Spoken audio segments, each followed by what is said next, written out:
Russell, welcome back to New Zealand again, this time with different guys, but a fantastic result for the Bangladesh side in the first test. What's the reaction been like since among the team and the spirit, if you like, that's involved in that? Look, it's been a pretty cool couple of days. The guys have really enjoyed it because they know they've had some hard times in New Zealand before, and New Zealand are one of the best sides in the world, and you're going to have to play really well to compete and beat them. So the guys are...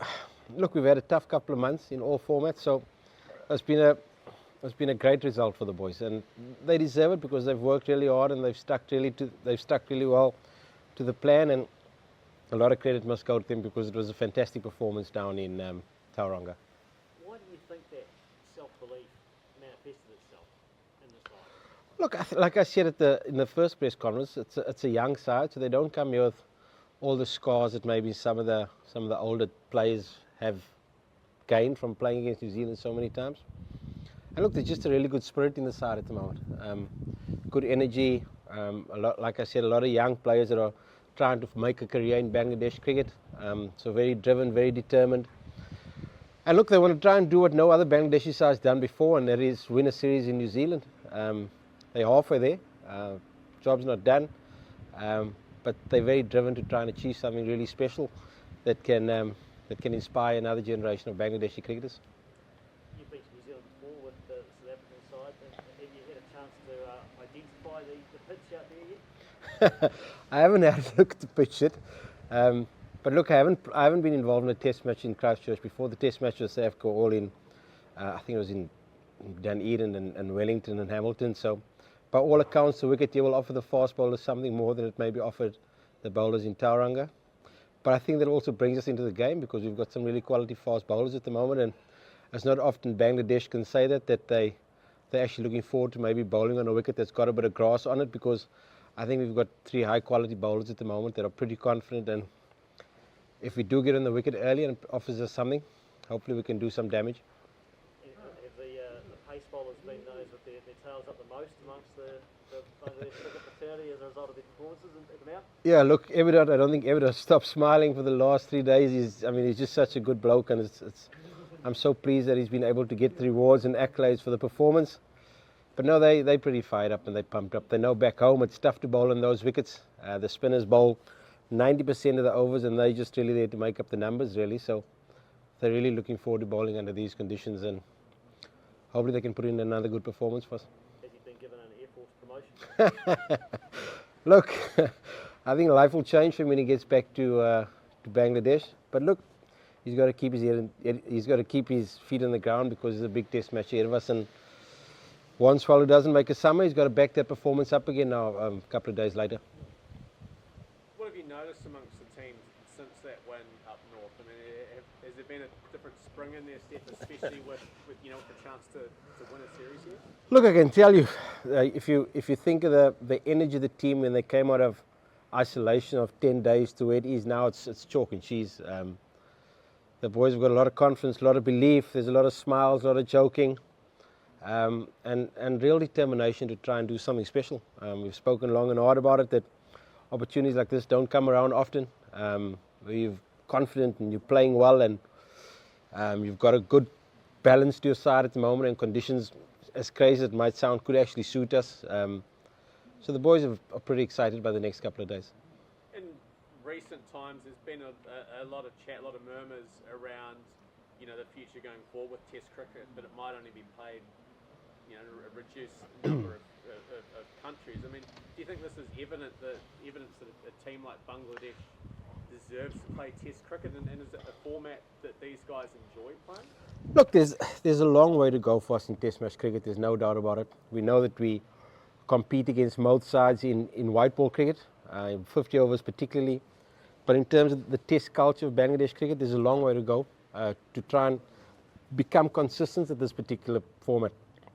This will undoubtedly inspire some other players to try and play Test match cricket. So the result for us was massive because the performances haven't been good in Test match cricket in terms of the number of Test matches that have been won, although I feel the performances have improved considerably over the last year. So it's a big couple of days ahead for us. If we can do something special, anything is possible in Bangladesh. There's so many people, so many cricketers, so much passion. You never know where it can take the country's cricket. When I spoke to you out at Lincoln, you said that it was going to be a massive task and things would have to go your way. But I mean, was there an inkling in your mind that this team was capable of that, or was it a shock even to you? Look, we always thought that we've got some really good fast bowlers, but they just haven't been able to bowl on wickets that sort of assist them. They haven't been able to bowl long spells and affect games because conditions in the subcontinent just haven't been helpful for them. Look, I'd be lying to say to you that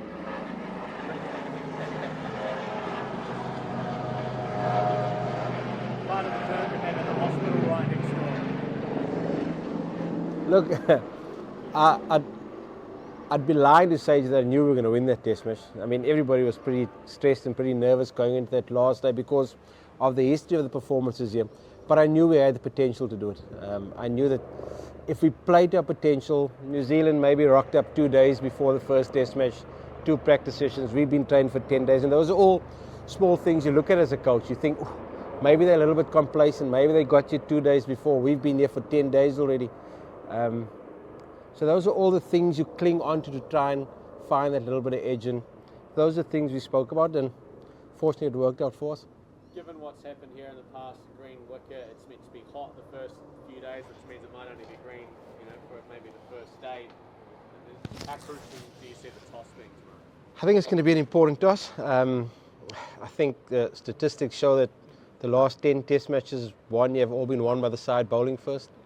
Average scores are somewhere between 260, 270 for the first innings for both sides. So using the new ball on day one is going to be important. I have no doubt New Zealand will look to bowl first if they win the toss. We will look to bowl first if we win the toss. There's no rocket science in that, and so it's a pretty crucial toss going into tomorrow's game. Should we go last couple, Brendan? Russell, what sort of a response are you expecting from New Zealand? Obviously, from the amount that we're disappointed by how they play. What are you sort of expecting from Look, like I've said, they're a quality side and they'll be hurting.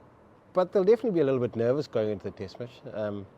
They know they've had a bit of a break. They've got together for 2 days, then played a test match. There isn't a lot of time to recover.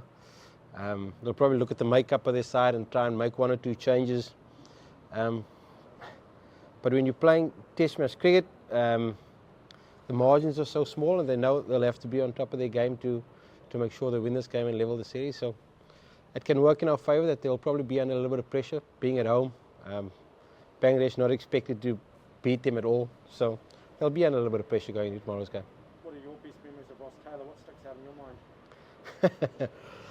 Look, I mean, he's been a fantastic player for New Zealand for a long time. I've as a head coach, been involved in South Africa against Ross Taylor in many big games and many crucial games, World Cup semi-final being one of them. Can never forget that game. But I think just the way he's conducted himself with New Zealand cricket, he's a consistent player. You very seldomly think of Ross Taylor going through a slump. He's always one of the wickets that you've got to get out if you want to beat New Zealand, and he's been a fantastic servant for them and a fantastic representative of cricket throughout the world. So fair play to him on what's been a fantastic career for him. Last one. Sorry, Russell, just clarify, are you saying it's no guarantee you'll keep the winning 11 for this test? You still have to... No, we've got to make at least one change. Our young opener with a split webbing in his finger, he's definitely out. So we'll definitely make at least one change. But once we've had a look at the wicket, we'll make a decision on what the final 11 is going to be. And last one, Brendan, just ask too, if you guys can sort of hold on and win the series, what sort of spin-offs do you think could happen in Bangladesh cricket? Like, what do you expect? Yeah, like I said earlier, Bangladesh Test cricket always fighting with the value of their and the performances of their one-day team compared to their Test team, and a big result here will do wonders for Test match cricket in Bangladesh. It'll do wonders for fast bowlers in Bangladesh. If some of our fast bowlers can put in another fantastic display, can just develop a new generation of fast bowlers and Test cricketers that maybe they might not have had the team not played well in this particular tour. So we keep saying the players are here now, but they've got a responsibility to the players that are still to come, to give them hope to beat New Zealand next time they come here, because it's not impossible. Anything's possible in this game, and it'll just give a lot of cricketers a lot of hope back home, and that's important for us.